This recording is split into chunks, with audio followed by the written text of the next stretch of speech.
All right, let's kick it off. Hope you're all doing great, everybody. And I think the latency right now on the stream is pretty quick, so I can like highlight your guys' comments here.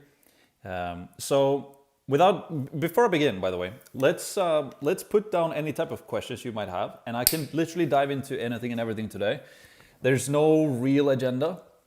I can share what we're doing, how we're growing school communities. It can be anything about entrepreneurship, business, school, online education, literally anything that you guys want to dive into. I'm gonna spend an hour here, 1.5 hours. It depends on how active the live stream is. We have 26 people here right now, which is super cool. Let me know where you guys are from, and I can also highlight comments like this. So Tanya, for example, what's up? Hello, Tanya. Hope you're doing great. And yeah, we have the final sunshine here in Sweden right now before it turns black outside for a long time. But yeah, let's kick off the stream from Toronto, Canada. That's cool. That's awesome. Detroit. I see Monica as well from LA. I recognize you, Monica. You've been here in T. I recognize you, T, as well. All right. Well, let's just kick it off. I can just share something very like high, like an overview of what we do. So if you're brand new to online education or brand new to school, I can share a little bit what from Netherlands. That's nice. I can share a little bit about what it is that we're doing. So if I share my screen here, I think it works if I do it like this. Okay, there we go. So this is like the overview of what we're doing on Skool, and basically how we're starting, running, and growing online education businesses. And on Skool, you can do it in two different ways, right? You can sell annual or you can sell monthly. We used to sell monthly, and our system used to look like this when we were selling monthly. Now it says a yearly price here, so ignore that. But we did this basically for when we were selling monthly. So we were using traffic into free school community, and then we were basically using different conversion strategies to convert people into a monthly membership, and we sold monthly and annual. And we did this without the sales call. So we used a bunch of different conversion strategies, like we did posts in the free community, we had onboarding calls, we did webinars, we closed in the DMs, and we used email. And then we moved over to this system. And the reason why we moved over to this system, which basically works like we're using traffic to a landing page where people can opt in, then they can book a call, and then we do like a sales call. The reason why we did that was that we moved from selling monthly to annual, and the main thing is because of churn. Like selling monthly, it sounds really good, and it is good, and it works, but it is honestly harder than selling annual over the phone because we're trying to sell something automated without a call, and we're also adding customers every single month, right? But we're also losing customers every single month. So we did this transition for ourselves, and we're also now helping our customers to do this. And we had a customer who joined us, I think, like a month ago. It's probably more now, 1.5. And they were very successful on the monthly. They were basically doing this, and they were making $45,000 per month. And they had been doing that for at least 6 months. I think maybe even closer to a year. And they couldn't scale past 45K. And they also had a good YouTube channel. And then they moved over to this system, started selling annual instead, and they broke their first 100K month in 3 weeks, which is pretty crazy. And also this system, by selling annual, I feel like, I know for a fact that for myself personally, if I started, I would probably think that it would be harder to sell an annual thing because it sounds like it's more expensive and you have to do sales calls and everything. But I actually think it's easier to sell over the phone because you can meet the person, you can present what you're doing, you can have a pitch deck, and you can also then get paid for a full year up front. And you can also have the people in your community for a full year, so you can get more testimonials. And yeah, that's a big thing. We actually got people in on monthly last year, and then they were in for 3 or 4 months, and then they left us, and then they got amazing results. So then we couldn't get testimonials from them. So it also helps to just have people in the community for a longer period of time as well. I'm gonna check here, before I just go on any further, I'm gonna see if we have any comments. So, Slovenia, that's cool. Thank you for this amazing opportunity. Indiana, that's sick. Cool to have you here, Kat. Tuscany, we also have Sweden as well. That's awesome. Fellow Swede. I just started my Skool community. What you did doing is what they call freemium. Okay, so people have a thing they call freemium on Skool as well. And that's basically where you, the community is free. So you bring people into a free Skool community, but then people can, I can show you. So if I go to here, for example, if we go to our free community. So the whole thing with freemium is that you keep the community free, but if you want access to like the calendar, if you go into our paid Skool community, it's maybe better. So let's say people could join our paid Skool community, and if they wanted access to our calls that we're doing, then you would have to pay. And also if you wanted access to our course, then you would also have to pay. So that's the freemium, that the community is free, but the classroom material and the Q&A calls are basically paid. I'm not a super big fan of it, and the reason being is that you're basically mixing people in that are free with paid members. And like the community in itself is a very, very, very valuable thing. So if you have paid members with other paid members, then there are people who are a little bit more invested and a little bit more serious, right? Because they've actually paid money to be there. And it becomes a value thing, because then people can help each other out. And if you mix and people are in there for free, like in our community, we have a lot of people that are there for free, and not most people now are actually like quality people, and it's really cool to see. But you can also, like, spam is a problem. You have spam accounts joining, and it's like, it just dilutes the value of the community in a bit, I think. So I think it's better to like have a separate paid community, if you ask me. Your latest vlog was great, Max. Thank you. This is actually something we can talk about quite a bit if you guys want to. Because I've been, let's see here, before I share my screen. Let's see if I can open up my Figma here. I also joined Hormozzi's, I can show you guys. I just want to copy those quotes before I do. Bear with me. Let's see. So, if we do here, all these tools, here we go. So, me and my team, or with the course, or we basically bought into Hormozzi's for his book launch, right? And I'm not gonna show more than this, but we basically, to get access to this community, you paid $24,000 to get access to this. And it's a community where you can ask questions, but also they have classroom material, and they're doing he basically doing a 4-hour live stream every other week. And this past week, he was doing a 4-hour training on marketing, where he talked about paid ads, he talked about organic, and he talked about outreach, basically.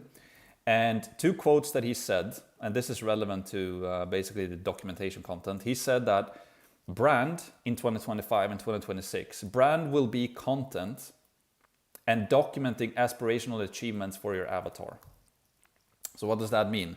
It's basically, if you can document your journey of how you are, like if you're doing a Skool community, you're running an education business, right? You're basically helping people to do something, whether that is, for us, helping people to start courses, or maybe helping people to train their dogs, or helping them to, like, coaching people how to do basketball, or whatever it is, right? You're coaching or helping people to do transformation. And I thought this was a really cool quote by Hormozzi, where he said that brand, basically building a brand, is creating content and documenting aspirational achievements for your avatar. So if I am basically my plan with doing this is that I will document how we're building course and showing other people basically aspirational achievements for people who also want to build a course, and show them how I do it and my team do it. and show what's possible and how we're helping our customers as well.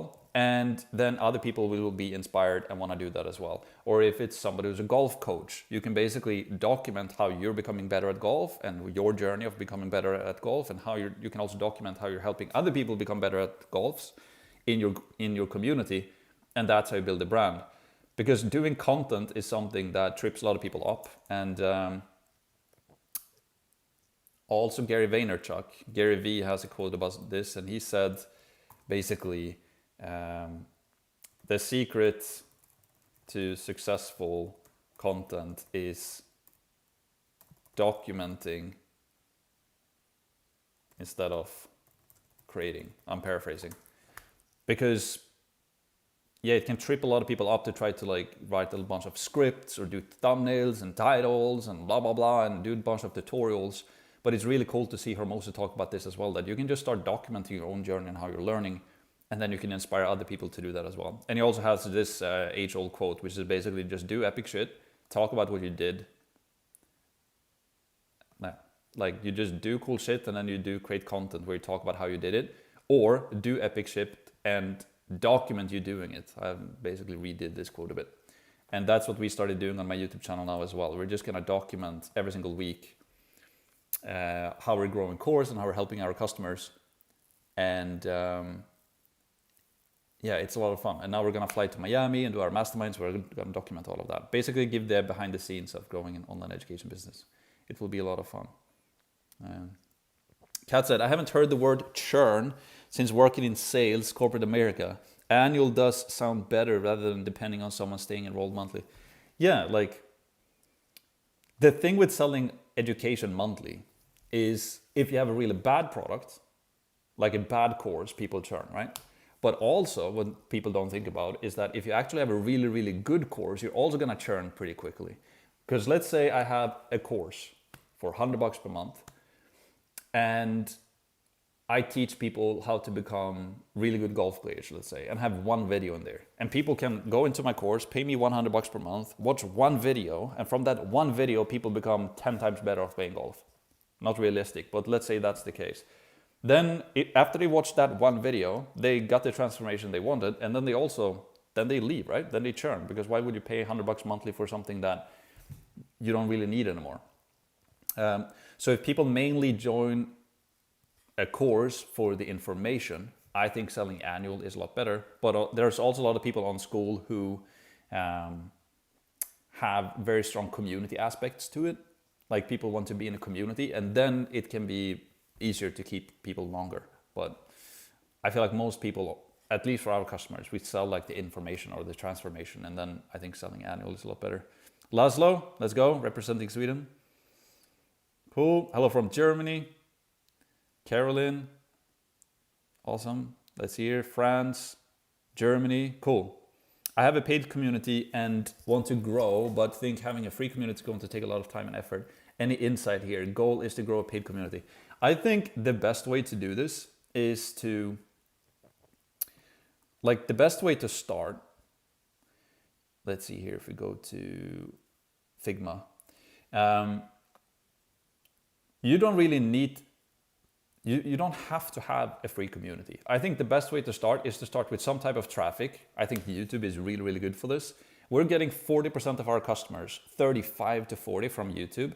And then we're also getting 35 to 40% from, drumroll, Skool. Like Skool discovery is a crazy good traffic source. And we're not even ranking that high. If you go to money category, we're 27. And we're also on the, so like we're on the leaderboard as well of income, right? But we're getting 40% of our customers by just being on Skool, which is crazy. So if I would move to another platform like Kajabi or whatever other platform, I would lose out on almost half of my business, which is crazy. And guess how much Skool is charging me for sending me 40% of my customers every single month? $0, which is crazy. So don't underestimate the discover page of Skool. It generates a lot of traffic and customers. So it's really, really powerful. And to your question, I think the best thing to do is to first figure out Like business is just a transformation, or like it's a trade rather, right? Like I have a water bottle and you want water, but right? So I have something you want and I have a business, so I want money to grow my business, and then we trade, right? So the main thing to figure out is just something, do I have something to trade that people want, right? And once we have figured that out, I would start a YouTube channel about it.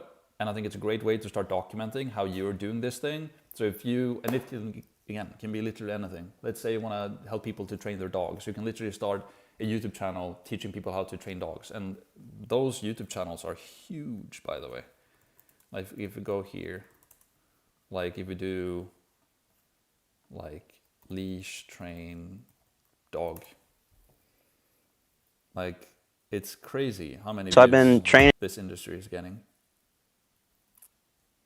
And this is not even that, I haven't seen this YouTube channel before, but like 50,000 views. Just like start documenting how you're training dogs. And some of these videos are so simple. Like the most popular one, I don't know what this is. Like this is literally him. Gemini, betyder det här att det är positivt? I have to see those beautiful ads as well. Let's see if we can escape them. Here we go. This is like a 14-minute long video.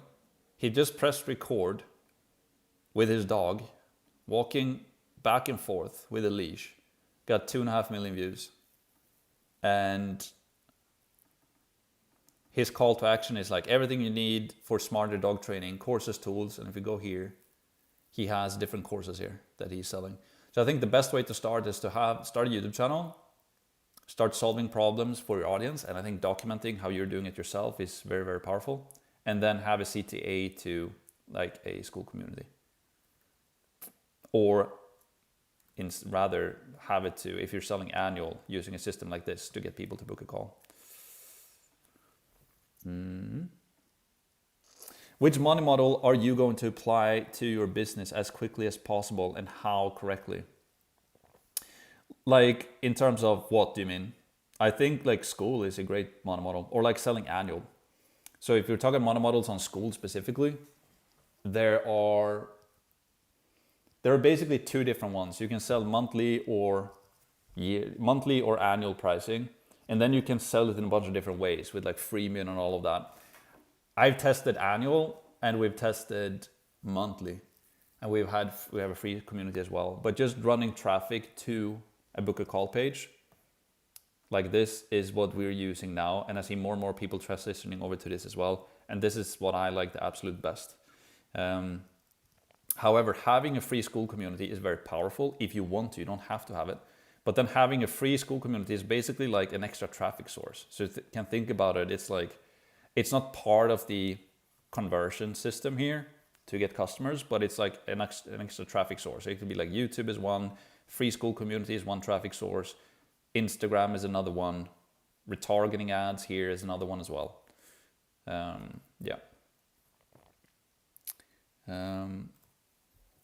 Document, providing proof. Yeah, documenting is really, really powerful. Documenting is easy content. You're doing it anyway. Yeah, I agree. And a lot of the big people on YouTube right now that have very big YouTube channels, if you go and check them out, a lot of it is just documenting. And I rarely watch like sit-down videos where people have scripted content. And then I was like, why do I create scripted content if I don't even watch it myself? A lot of that I watch is like podcasts or people who are just documenting what they're doing. Almost ready to start my community.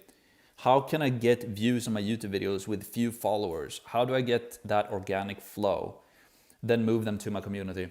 I think the biggest thing on YouTube is like YouTube is just like a business essentially. Like you're creating a product, which is a video, and you're trying to get people to pay, but instead of paying with money, they pay with their attention, right? So if you are, whatever niche you're in, let's say you're in the dog space, as I just showed, I would literally go for find other communities or other YouTube channels that have dog training communities or dog training channels, and I would see like their most popular YouTube videos. So guys, that is not... So here's another one. Boom. And I would start to replicate their main videos and see how they're doing it. So I really think that's the best way to go about it. Like copy what works, basically. Instead of trying to come up with your own unique ideas, try to find a business model and a content model that other people are already using, and then don't steal exactly the word for word what they're doing, but you can copy their positioning. Like, what are they selling, what they're doing, and then try to make it better.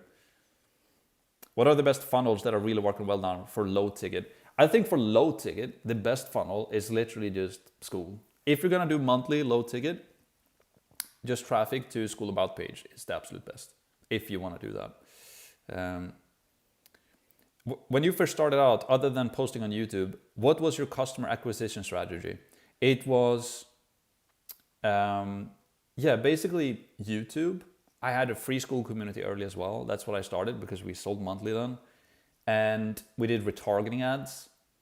And I've also tested with some cold ads as well. But right now we have, like, again, 35% from YouTube, 40 from Skool.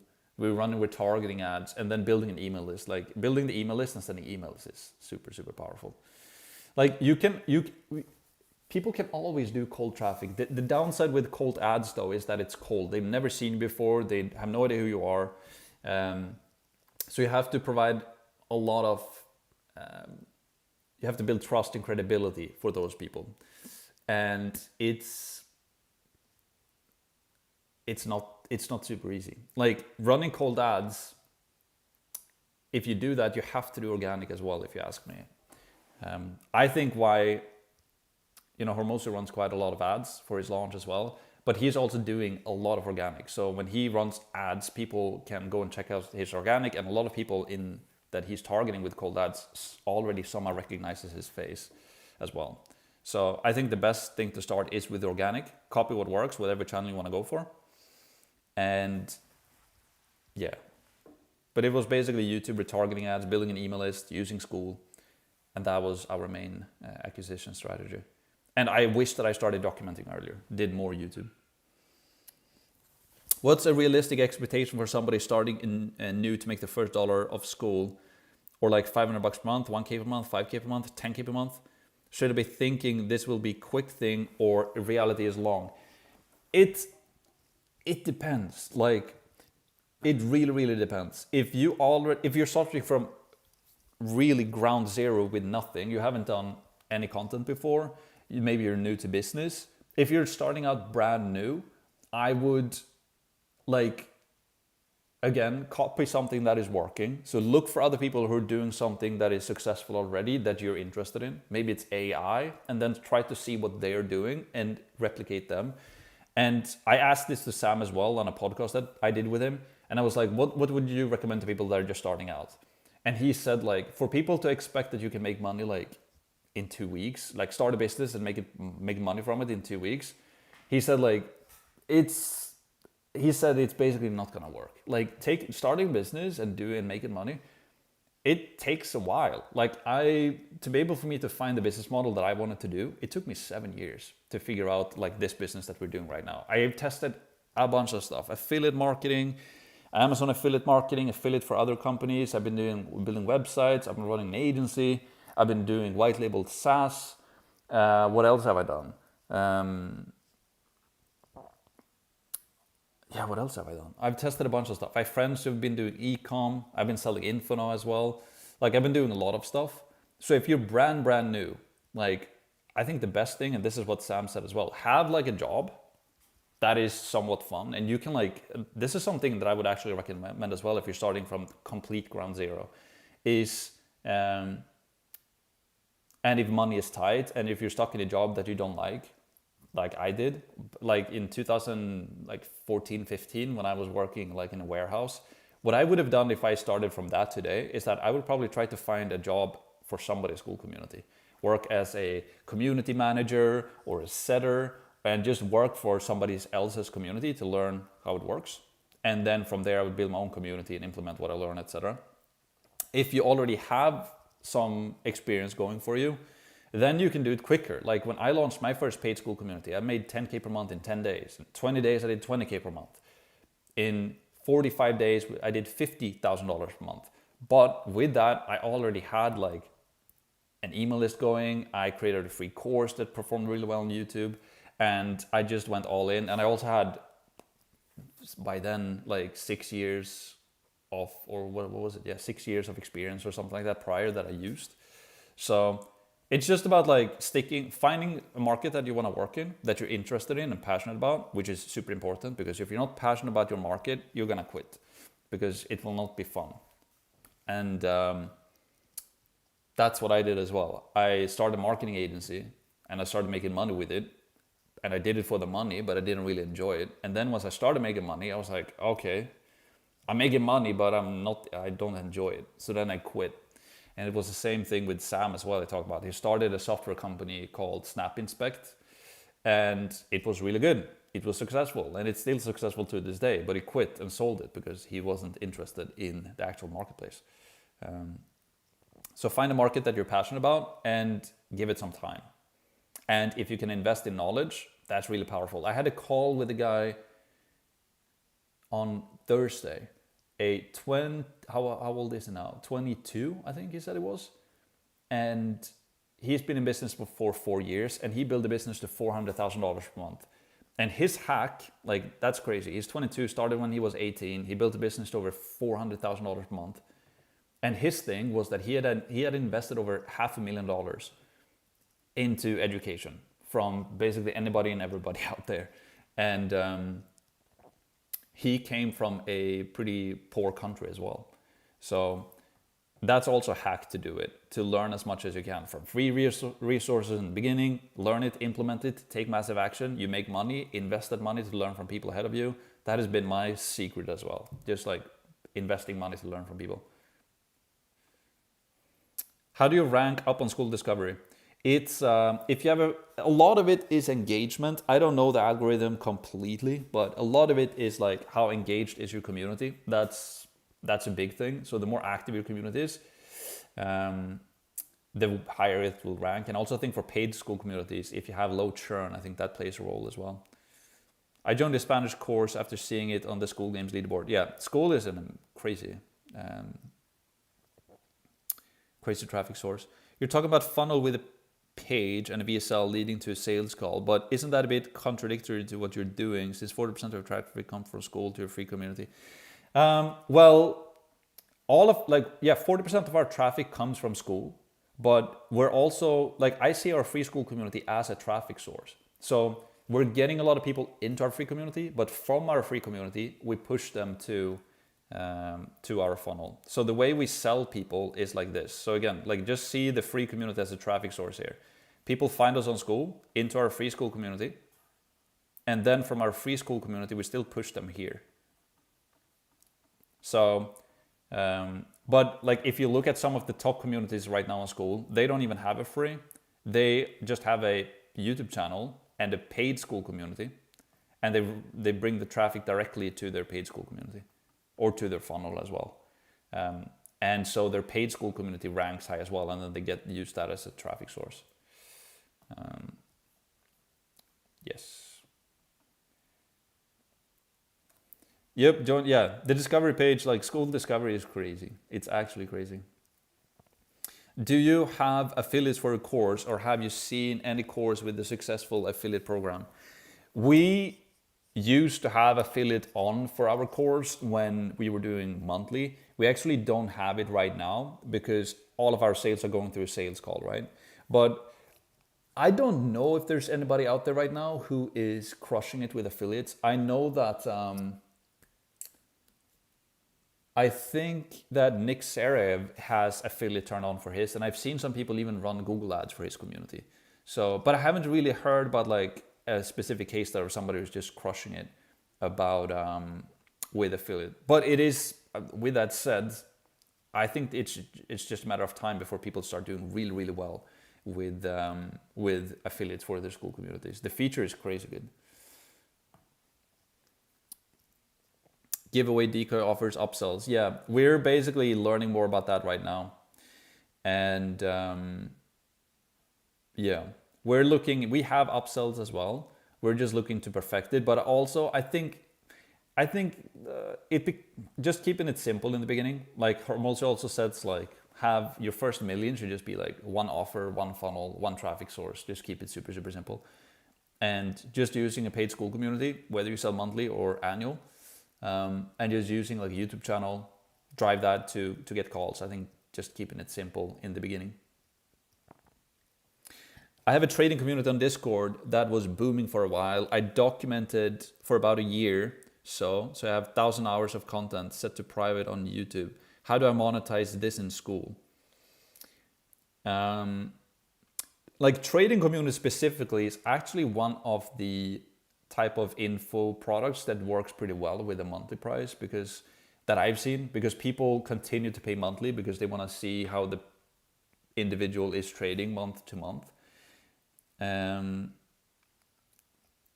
You have thousands of hours of content like on YouTube. How do I monetize this on Skool?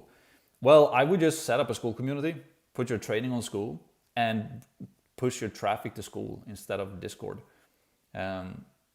Like being on Skool is like the best business decision I ever took to get traffic, honestly, and to grow my education business. Like, again, if we would move from Skool, we would lose almost half of our business. So, and if you're on Discord, it's like a private server, right? So you're not getting like attention from Discord or traffic from Discord. But if you just move it over to Skool, I would do that. What about lukewarm? I'm not sure. Engagement on Skool community is low compared to WhatsApp. How can we increase engagement on Skool? So I always ask this when people ask for more engagement on Skool, like, why do you want more engagement? Is it because you want to have it as a retention strategy to make it so that people don't leave a community, or is it to rank on the discovery page, or is it because you just want to have a more engaged community? I think when we were selling monthly, I was very obsessed with having a high engagement because it was a retention strategy, right? If people are very active in the community, then I hoped it was like a strategy for trying to keep people in there for longer. But when you're selling annual, obviously you want engagement in there, but it's like it's not as important anymore because people are in for a full year. And also when you're selling annual and you're selling something a little bit more high ticket, it doesn't have to be super high ticket. But then a lot of people that buy are like, for me as a prime example, when I'm buying something very expensive like a course, I'm rarely active in the community. I join, I go through the training, to get the transformation I'm looking for. I might join some Q&A calls, maybe ask like a question or two in the community, and that's it. But I think the easiest way to solve engagement, if you really want that, like think about it like this. If you have a room, or like let's say a room, and you put up a skateboard ramp, right? And you buy some pizzas, and you buy some beers or some drinks, and you hire a DJ to play some cool music, and then you just invite a bunch of skaters. Like by just doing that, by just setting up this like the environment for us or for them, and inviting people who love to skate, you will have a lot of engagement. People will talk, people have fun, it will be a blast. Everybody will have a lot of fun. And it's easy to have engagement then. You just, the right group of people in the right environment, and people talk, and they all have the same interest. But if I set up a room and I just invite anybody and everybody, and I have no agenda, and like it's just like, yeah, come in, and people will just go in and just look around and like, oh, what is this? What am I doing here? And people will be like, oh, I don't know, and then they leave. So I think the same goes for engagement online as well. Just like create an environment for the right group of people, and then engagement will just take care of itself.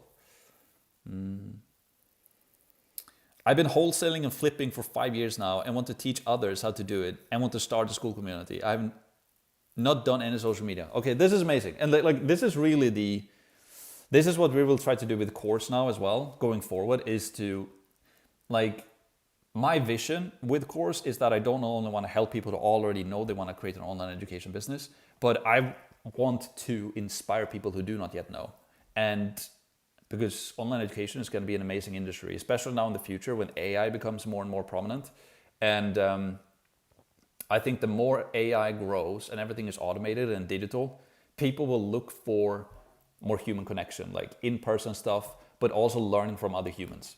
And let's say you've been doing wholesaling and like flipping, if I want to learn that, would I rather learn from an AI prompt or a robot that tells me how to do, or would I rather join your community, a human who's done it for 5 years, and there's other humans in there that I can learn from as well and talk to?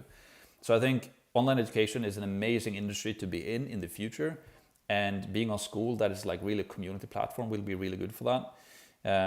So that's what we want to do with the course, is just inspire more people to like just plant a seed in their head, like maybe I can do a course. I've been doing this thing or have this interest. Maybe I can turn that into a course. That's what we want to do. But yeah, you want to start a Skool community. I've not done any social media. I think the main thing is just to like start a Skool community and start a YouTube channel and start. I think a great way to start is just documenting how you're doing this thing. Like start a YouTube channel, show how do you do this? Like how do you do flipping? How do you do wholesaling? What are some lessons that you've learned? Like just start documenting and giving some value on YouTube, and then just tell people that if you want to learn how to do this, go here. You can bring them into your paid Skool community, or you take them to a funnel where they can book a call with you and can tell them more about it, and then you can sell. So I think it's just about getting your messaging out there and like showing how you do it, and eventually you will get customers, and then you also show on your YouTube channel how you're helping other people to do it as well. And then you need to learn how to build a course and all of that, and learn how to set up a Skool community. There's a bunch of free resources out there. I have a free resource on YouTube you can check out, and eventually you can also get help from others, whether that is for free in the Skool community, or you invest into a program, or whatever it is. But I would start with marketing, just getting your message out there. I had an awesome call with Dylan a couple of days ago. He is your top asset. I plan to join premium, but have a major financial issues now. So trying to work it out. I need to start now. Thank you, Dylan. Yeah, Dylan is awesome. So Dylan is our community manager, and he's also taking calls. So yeah, super glad that you enjoyed the call with him, Robin. That's it. Thank you for transparency. Yeah, that like transparency. This is why Skool is so cool as well, because you can literally see how much money people are making on Skool. It's very transparent. Yes. So that is what we're going to continue to do with course as well. Now, when we start documenting how we're growing course, like everything will be transparent. It will be like how much money we're making from week to week, like what we're learning. And now I'm going to move. So I'm going to move to the US, and the plan is to get our team in close proximity to each other, and hopefully get an office that we can spend time in together as well. So we can literally document like internally, like our stand-up meetings and how we're talking to each other and what we're learning and our plans, and then just put that out there, full transparency, to inspire other people to do the same thing, and also use it as a marketing thing. This live is super valuable. Thank you. Yeah, the replay will be there, and glad that you like it. Yeah, so the replay will just gets saved on my YouTube channel, so it's going to be there. Any recommendations on creating funnels? And I appreciate that, by the way. Creating funnels. The best tool that I think to create a funnel, if you want to have a book a call funnel, right, like the one that we have, I think the best tool to use for this is High Level. And High Level is this tool right here. The thing with High Level though, High Level is basically, it's basically all the tools you need in one. So here you can see, right? So it's like CRM and pipeline, unlimited sales funnels, website builders, service forum, email marketing, etc., etc. So in the past, before High Level, you had to like sign up to a bunch of different tools and glue them together with Zapier. So Zapier is basically what we use to, let's say I had ClickFunnels here, and then I had ActiveCampaign for my CRM, and then I had Calendly for my call, whatever that is. Here, Calendly for that, and then I used Kajabi for my product, and then I had like Zapier to glue all of this together so they could communicate with each other. And I was spending like close to $2,000 per month in just Zapier costs. It was crazy. So like I was spending like $30,000 per year on just a bunch of tools. And then High Level came around, and they were like, oh, you don't have to spend all this money. You can just sign up to High Level, and you can pay us $97. And then they have $97, $297, and $497. So for basically $500 per month or $5,000 per year, I could get everything that I needed in one tool. But what we've done with Course is that we white labeled High Level. So we just put our own brand on it called Course OS, and then we give it away for free to our customers. So our customers basically pay us for the information to start and grow an online education business with traffic and the funnels and everything. And then we give them the software included. And we also, everything that they need from landing pages and the whole entire system is pre-built. And the thing with high level is that it's really built for marketing agencies. And so you pay into them, and then you can have a bunch of sub accounts. But when you're running an online education business, you don't need a bunch of sub accounts. You just need one account for your own business, essentially. So that's also why we kind of white labeled it. But yeah, I don't know if that answers your question. But high level is like the best tool. And if you're selling annual, I would have a book call funnel, as I just showed. If you're selling something monthly, I think the best funnel is just Skool. Thoughts on YouTube ads for traffic? I think I don't have too much experience with like cold ads, Max, on YouTube. I've been running a little bit in the past when I had my agency, but retargeting for YouTube is great. And the cool thing with Skool as well is that you can, all your tracking, like the tricky thing with ads is always to track it. So let's say I'm spending $5,000 per month on ads, let's say, or $1,000 for, yeah, just have an easy number. Then if I'm spending $1,000 on ads every single month, I want to know exactly how much do I pay per click, how much do I pay per lead, how much do I pay per booked call, how much do I pay to generate a customer. And we need tracking tools for that. And there is a tracking tool out there called Hyros, which is a really good tool built by a guy called Alex Becker. And yeah, this is like the main kind of tracking tool if you're running complex ads. But Skool have basically integrated tracking into Skool, which is really cool. So if you're running ads to Skool, you can just use the tracking in there essentially. And but yeah, thoughts on YouTube ads for traffic. I think the best thing to do, the ultimate thing for traffic and ads is use an organic YouTube channel to get impressions to a funnel where you generate leads, and then use retargeting YouTube ads and send emails. So if you can use organic, build an email list, and then use retargeting ads, I think that is like the traffic nirvana. And then also be on Skool, so you get traffic from Skool. I think that is really the absolute best. Brad said, thanks for a detailed answer. Thanks to course, we're at 15K profit per week. In your opinion, what feature is Skool missing right now? That's crazy, Brad. That's super cool. 15K profit per week. So you're doing like 60K per month. That's sick. Like what's feature is Skool missing right now? I think a big feature that is missing is you can't see where the traffic is coming from.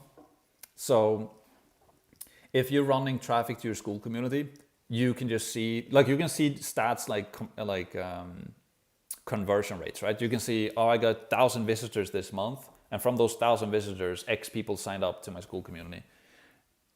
But we're kind of missing, where does the traffic come from? And it would be really cool if you could see, and I know this feature has been discussed for a while, so we'll see when it comes. I'm pretty dang sure that it will come. But it would be really cool to be able to track specific YouTube videos as well. So let's say you can have like UTM links. So underneath every single YouTube video, or let's say I had a link underneath this live stream right now, I could, and if I get a booked call from this live stream, I could see exactly where that's coming from. So that's something that I would like to see. But if you have a book a call funnel, it's not really on Skool. So, but yeah, like tracking is one thing. And then also another feature I would see on Skool, would like to see is being able to book calls, because Skool now has like a live stream feature, right? So you can do all of your Q&A calls, but imagine if you could do your sales calls on Skool as well. That would be pretty cool. And congrats on your hard work and results, by the way. That's super cool. How long do you think it will take to get like a community you can live from? It depends. But like, if you're starting out from scratch, I would be like, let's say I have a normal day job now, and I was still doing like working in like that warehouse I was in when I was like 23, 24. I would like just continue working that, and then I would just set a goal for a year. A year, for a lot of people, a year sounds like a long time, but like a year flies by super quick. We're soon done with 2025, which is insane.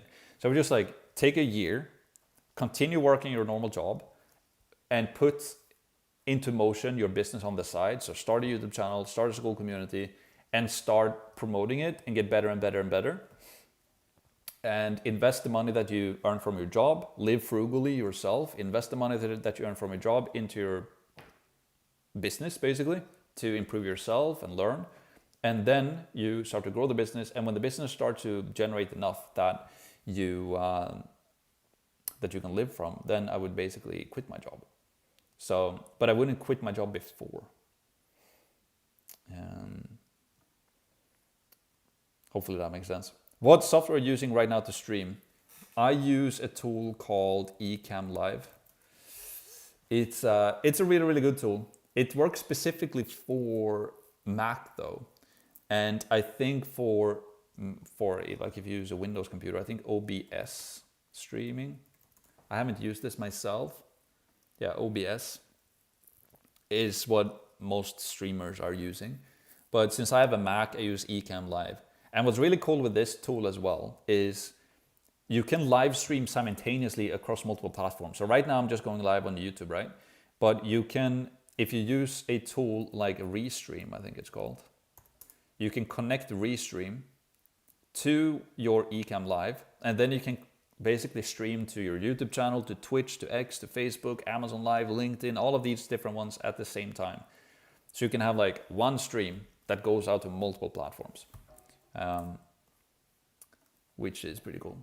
And you can also highlight comments, and that is what I use for use Ecamm for basically.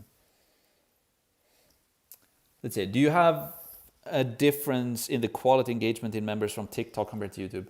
I don't do too much TikTok. I'm just like I don't think we're getting that much traffic from TikTok at all right now, or short form in general. We're gonna go more and more into short form now. Basically, when I get to the US, and when we start documenting how we're building course, we'll also start posting more on TikTok, and we will also start tracking that. Right now, we're not tracking it, and we're not getting that much traffic from TikTok. It's mainly YouTube and Skool and email.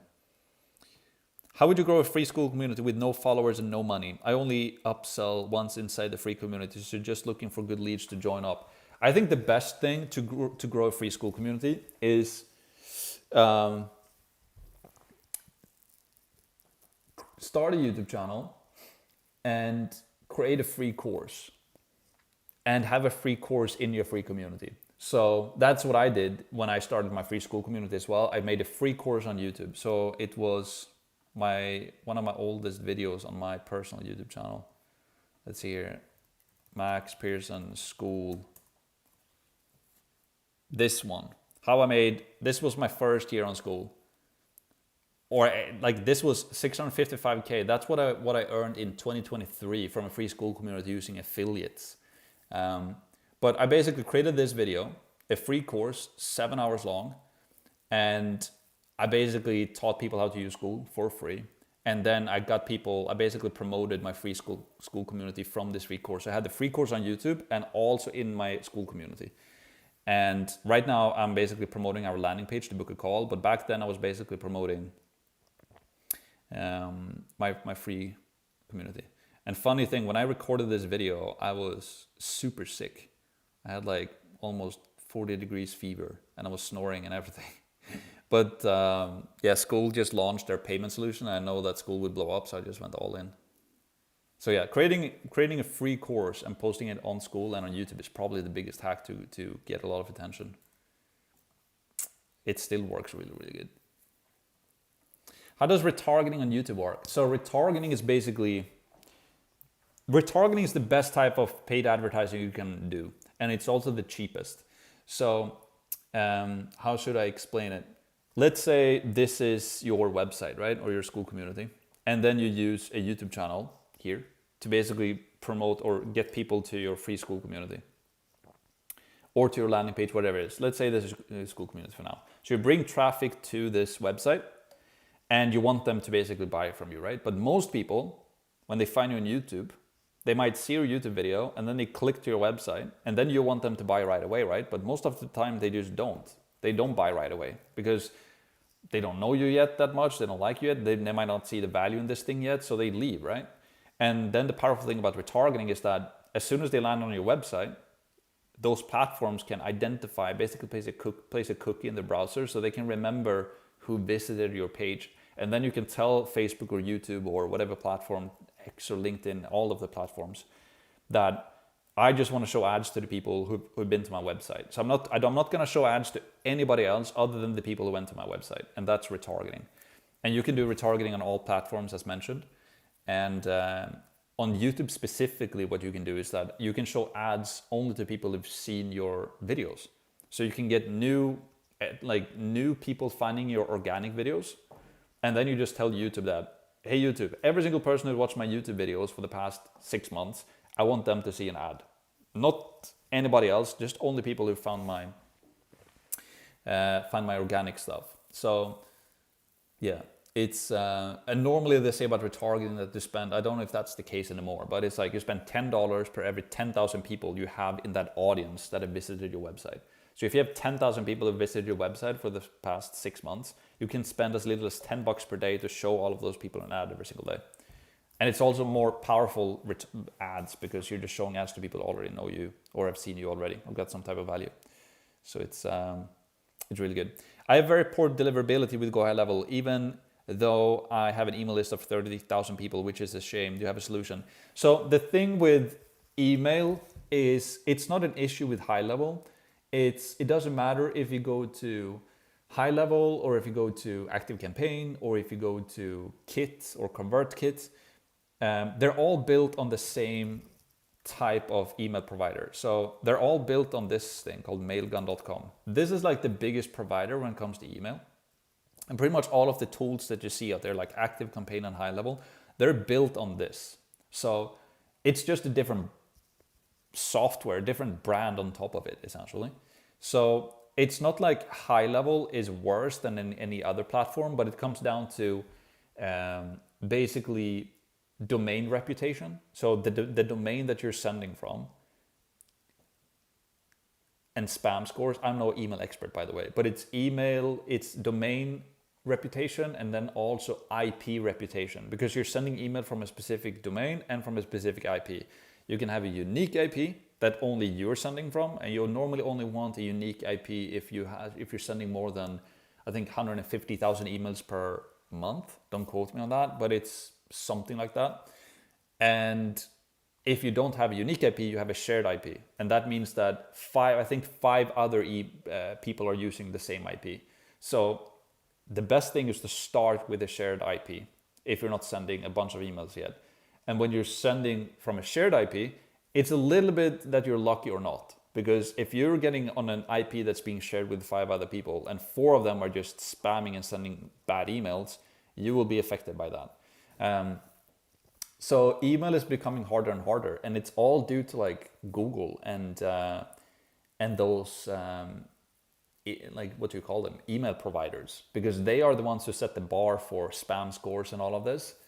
So you really need to you need to check up your domain reputation, you need to track your IP reputation, and that's basically it. And I think the best tool to do that is, what is it called? Google Mail. No, what is it called? Oh, it's gonna come to me in a second. Maybe somebody can put it in the chat. But that's basically what you need to keep track of. And I would, if you have a problem with it, since you're already doing like 50K per month or per week in profit, Brad, I would get in contact with somebody who's good at email so that they can look this up for you. It's not that expensive to get somebody to get help with that. Are you familiar with Mastermind, Dean Graziosi, Tony Robbins' platform for building communities? Think it's great, just missing the discovery that Skool has. I actually met Dean Graziosi, funny story, last year when I was in the US.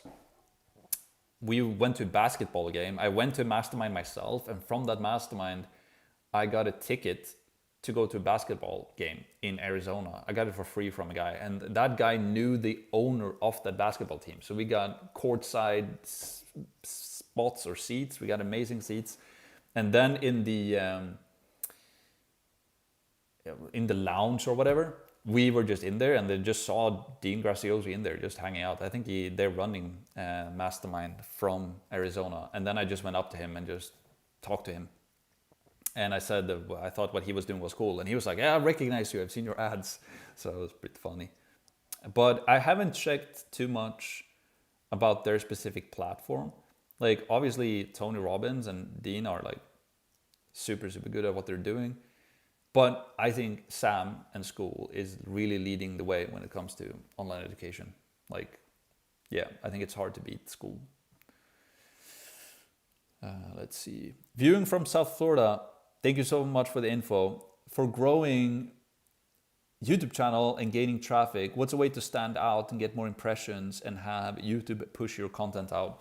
Okay, cool. Yeah, we're going to Florida now in just a week or two. On YouTube, let's see here if I can share my fancy thing. If you're trying to grow YouTube channels, there's only really like YouTube metrics. There are only 3 YouTube metrics you need to keep track of. The first one is CTR, which is click through rate, right? So you want to know, and here you want to have more than 5%, right? So that's the first metric or KPI to keep an eye on. And if your CTR is low, it's normally like how to fix. You fix this by basically better thumbnails, essentially. So if your CTR is not over 5%, test different thumbnails. And you can A/B test that on YouTube by the platform itself. That's the first one. The second thing is impressions. And here you want to have as many impressions as possible. So there's no real like thing here. The more impressions, the better. And the way you fix this is normally, all of these ones go in combination with each other. I'll explain that in a sec. But impressions is normally like fix the title, like better titles. It's not only that. I will explain why in a second. But impressions is basically how many people have seen your actual video on YouTube. And if you're using a title with the keyword that a lot of people are searching for, now you're increasing your chances to get more impressions, right? But it's not only about SEO, right? You don't only have to select the keyword that a lot of people are searching for. You can literally have a random title that still gets a lot of impressions because YouTube can still serve that video without somebody searching for it, right? They just go to YouTube, open up YouTube, and they show you a video.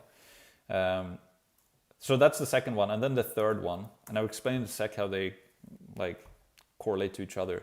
The third one is average view duration, or short for AVD. So if you go into YouTube Studio, you can see what your average view duration is. And here you really want to have, if you can have over 30%, that's really good. And the way that works is, and before I tell you the fix, the way average view duration works is, let's say I have a video that's 10 minutes long, right? And then you can see you can go into the analytics, so you can see on average, everybody who's clicked on my video, on average, how much time do people spend on my video? So if you have a 10-minute long video and people on average watch 2 minutes, then you have a 20% AVD, right? Average view duration. And you want this to be over 30%. So if you can have 3-4 minutes here, that's really good, right? And so the fix then to average view duration is just like better videos, really. So this is really the golden combination we want to do on YouTube. And these are the metrics you should look at. You should be like, how can I make as good videos as possible, have a really good thumbnail that people are curious and want to watch, and how can I have a title as well that that people are intrigued by and want to click on? And when they do click on it, do we actually have a good enough video for them to watch at least 30% of the video?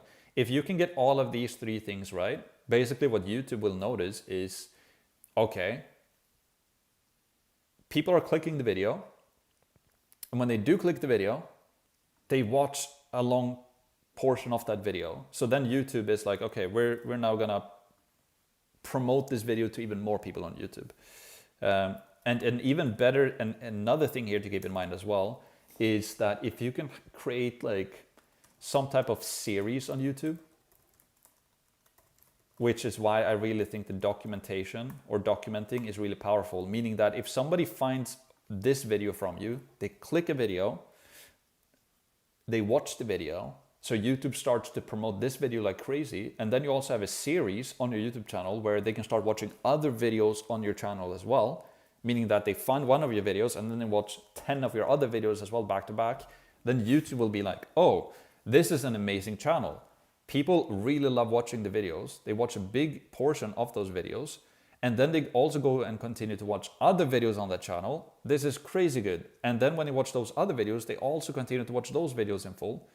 And now YouTube is like, this is an amazing channel. We're going to promote this channel like crazy because this channel is a really good channel for YouTube to keep people on the platform and serve ads to people that are watching your videos, and hence YouTube make money. So if you think about it from YouTube perspective, right? They're just trying to promote channels in YouTube videos that people see and click on and watch for a long time. So that's basically the breakdown on YouTube. And this is easier said than done, right? Because you need to have a format that you enjoy, that you like creating, that also a format. You also want a format that is scalable. You can do it over and over again, right? And something like you have something you have passion for as well. And I think the best way to tick all of these boxes is honestly documenting. You're just documenting your life, what you're doing, how you're helping other people. Now you're creating a series format that is scalable, because your life, as long as you're alive and as long as you're running your business, you can always document your life, right? And you might not blow up the first or fifth or 10th or 20th video that you're making documenting, but hopefully over time, people really start liking what you're documenting, and then they start watching the older videos that you made as well. And then you improve this over time. And that is how you can, that's basically how you do YouTube as good as possible, which is easier said than done. But that's basically my breakdown of it. Yes. All right. Thank you for the breakdown. Yeah, no worries at all. That's, again, it's easier said than done. Thank you for clear explanation on YouTube retargeting. I can see why people give it low cost. Yeah, it's really, really good. Can I apply to be video editor for a team once you're in the US? We are, right now I work with Aaron already. So we don't need anybody right now, but maybe in the future we might need some more help from more people. Yes. All right, well, that's basically it. That's basically all of the questions. If you, I will left the link to our landing page as well. If you guys want to check out course and what we do, you can click the link course.com/start. Other than that, I'll go and cook some dinner now. And let me know if you guys have any questions. And let me know in the free community, or leave a comment below, or check out the upcoming YouTube videos. Have a great weekend, everybody. Let's go.